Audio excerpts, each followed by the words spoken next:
আমরা একটা যুদ্ধহীন পৃথিবীর স্বপ্ন দেখেছিলাম। আমাদের সামনে ছিল কুরুক্ষেত্রের যুদ্ধ। যে যুদ্ধের ভয়াবহতার সামনে এখনো গিয়ে দাঁড়াতে হয় মাঝে মাঝে। বলা হয়েছে কুরুক্ষেত্র ছিল ধর্মক্ষেত্র। বলা হয়েছে সেটা ছিল একটা ধর্মযুদ্ধ। তারপর আরও অনেক যুদ্ধ দেখেছি আমরা।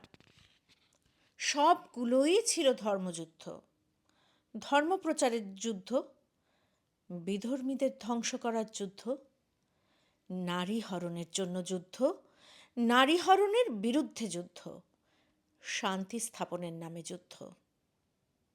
গড়ে উঠেছিল হিংসার দর্শন। আজও আমাদের স্বপ্ন একটা যুদ্ধহীন পৃথিবী, যেখানে কোনো ধর্মের বুলি থাকবে না, কোনো দেবতা বা ঈশ্বর থাকবে না। থাকবে শুধু ব্যক্তি মানুষের নিজস্ব মন্ত্রোচ্চারণ, বিশুদ্ধ মানবতার পক্ষে উদাত্ত কণ্ঠের ঘোষণা, আর প্রকৃত নীরব একটা ধর্মযুদ্ধ। শুদ্ধতম কবিতার পাঠ যেখানে মহাশূন্যে মিশে যাবে।